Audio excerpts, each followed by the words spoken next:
boys and girls. Happy Friday. It's April 3rd and here's today's Read Aloud. We're going to do another grammar tale because I had so much fun teaching you about capitalization the other day. So today we're going to learn about sentence structure. This story is called The No Good, Rotten, Run-On Sentence. This story is by Lisa Charlesworth and illustrated by Doug Jones. Here's our cover. I see him writing that pencil's really fast. And it says, once upon a time, there was a monster named Melvin. Sounds like a good start to a story. Let's find out why this is called the no good, rotten, run-on sentence. One day, Kevin Crabtree had a great idea for a story, but when he sat down to write it, the very first sentence refused to behave. It ran and ran and ran. In fact, it ran right off the page and out of his bedroom. He wrote, once upon a time there was a monster named Melvin who lived under the bed of Timmy Trimble, and he and Timmy were best friends. Whew, that was a lot to say in one sentence. There's a little note here that says, do you know what a run-on sentence is? Share your ideas. What do you think from the clues from the story? What is a run-on sentence? It seems like it goes on and on and on. But Kevin had to get his thoughts down, so he just kept writing. A minute later, he heard a crash. Then his sister Darcy burst in. What's the deal with that sentence? She asked. It ran through the kitchen and knocked over my cereal. Then it ran out the open window. Kevin put down his pencil. I don't know what's wrong. My story idea is fantastic, but the first sentence just keeps going and going and going and going. I think I get the idea. Don't worry, I'll catch it, replied Darcy, who was the fastest runner in all of Blathertown. The sentence says, but sometimes they argued over which baseball team was best and which was the most delicious kind of candy bar. So it just keeps going and going. There's a note here and it says, a sentence is a group of words that expresses a complete thought or idea. A run-on sentence crowds too many ideas into one sentence or doesn't link them with proper punctuation. So we know a lot about that because of our comprehension worksheets. I'm always making you check your capitalization and your punctuation. Darcy put on her running shoes and darted out the door. She passed a skateboarder and a biker and a bus. She huffed and puffed, but she just couldn't catch that no good, rotten, run-on sentence. Along came Mrs. Smoodle and her dog, Lightning. What's all this commotion? She asked. Kevin is writing a story and his first sentence will not stop, yelped Darcy. I tried to catch it, but it just keeps running. Now the sentence says, still they had a great life until one day another monster knocked on the door. The monster's name was Bernard and he had orange polka dots on his back. Oh my, there's another little note for us, and it says, is this a run-on sentence? The queen ate her pudding with a golden spoon from a golden bowl, and it was so very happy to have a pet pig named Gertrude, who loved pudding almost as much as pickles, but not as much as apple pie. So the cute thing is when you turn the book over, it gives you the correct answer. And the correct answer is yes, that is a run-on sentence. You definitely needed to break some of those ideas up and make separate sentences.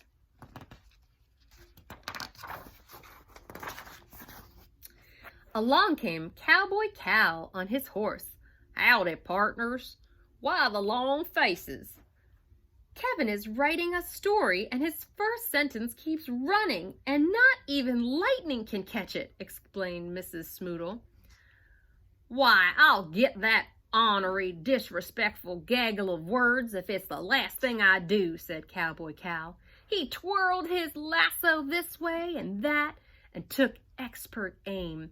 But to his surprise, that no good, rotten run-on sentence slipped right through the rope and kept on going.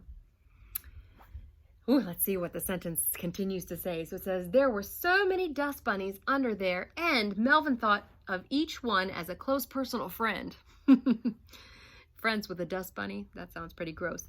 There's a little note for us here in this box, and it says, which of these is a run-on sentence? Number 1, so I want you to think really hard. It's going to be 1 or 2, so let me know. The clown with the rainbow wig and purple gloves who had just joined the circus and was excited about it juggled jelly beans and donuts. Or, sentence number 2, the lion tamer did not go in the cage. It was way too scary in there. Which one do you think is the run-on sentence?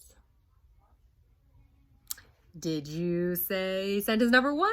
Because you would be correct. It's too long. Needs to be broken up into ideas, separate ideas. Look, it's heading for the center of town, gulped Darcy. With no time to spare, the 4 of them hopped on Cowboy Cal's horse and galloped toward town square. By the time they arrived, everyone had scattered to the safety of their homes. Everyone but dear Miss Bartlebine. Watch out! They screamed. It's Kevin's no good rotten run-on sentence. Oh, that silly thing? She replied calmly. I'll take care of it. Then she reached inside her purse and pulled out a red pencil. What do you think she's going to do with that red pencil? What do teachers do with red pens? Okay, the sentence says, and it's really long still. Remember, he's still not had one period, and it's just run on and on and on. So this sentence says, reluctantly, Melvin decided to let Bernard stay as long as he agreed to hide under Timothy's bed when his mom came in. I think it would be funny to go back and read from the beginning and just keep trying to read the sentences. So let's see what this teacher's going to do. Oh, sorry, not a teacher, the neighbor. A pencil, they exclaimed. That's no match for the no good rotten run-on sentence. Next, Miss Bartlebine did an amazing thing. She pointed the pencil at the sentence and started editing. She broke it apart into smaller sentences. She added capital letters and commas and periods and question marks and even an exclamation point or 2. Then, before you knew it, that no good, rotten, run-on sentence was no more.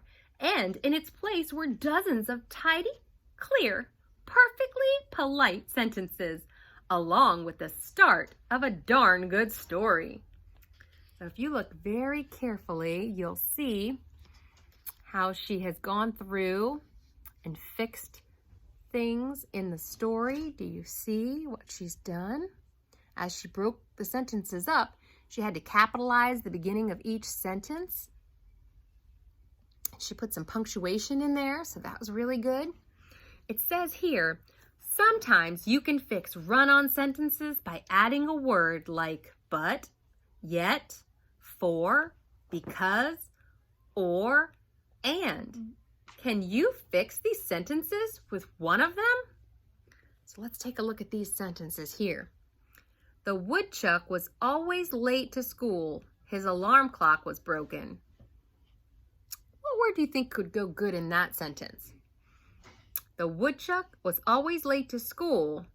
How about we try because? Because his alarm clock was broken. Let's look at sentence number 2.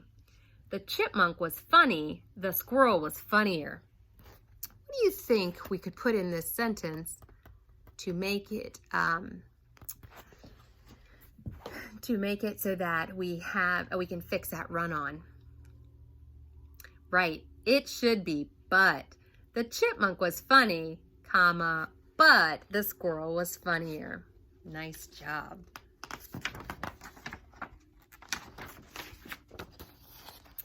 How did you do that? Darcy exclaimed. Well, when a sentence keeps going and going, it becomes what is known as a run-on sentence. Run-on sentences are good sentences gone bad. Ideas get confused. Readers get lost. It's not a pretty sight, sighed Miss Bartlebine. She then returned the pencil to her purse, declaring, My work here is done. Now, let's go over and visit Kevin. I'd like to give him a little grammar lesson. So I actually never read you his whole story all fixed, so it sounds like this. Melvin the monster took a paintbrush and carefully dabbed hundreds of orange spots on his skin. Period. Capital. When he was done, comma, he stood in front of the full-length mirror. Period. Capital W. But since someone is talking, you can see they have, what are these called, boys and girls? Do you remember? Quotation marks. They're used when you're capturing dialogue between your characters. Wow, I really look different, he said to himself. Now it was time to find Timothy. When Timothy saw Melvin, he was so surprised that he nearly hit the ceiling. Where did those orange spots come from? He explained. Timothy was very, very, very upset. You see, he loved everything about Melvin the monster, especially his beautiful, red, spotless skin. So you see how this was a great story that he was writing, but it just needed punctuation. It needed periods. It needed, which is punctuation. It needed just smaller sentences so that you could read it and not run out of breath, right? All right, so it says, now it's your turn. Break this run-on sentence into a bunch of shorter sentences. And here it is. You can pause the story and try and write this out. So for Friday's challenge, I think I might write this. I will make this our activity to go with the book. So you can fix the paragraph and turn it into a non-run-on sentence. Okay? And now we're at the end of our story, and it says, and that's exactly what she did. After that, Kevin never had a problem with a run-on sentence again. And his excellent story was published to rave reviews with a great big dedication to dear Miss Bartlebine. Okay, and so here you go. This is the picture. It says Kevin Crabtree reads from his bestseller, Melvin the Monster. Autographs on Saturday from 10 to 1 p.m. And then it says a modern masterpiece. So it says, what have you learned about run-on sentences? Talk about it. So maybe that could be our next flip grid. All right, boys and girls, enjoy your weekend, and enjoy your spring break. And I will see you back when fourth quarter starts, April 14th. Have a great rest of your day. Bye.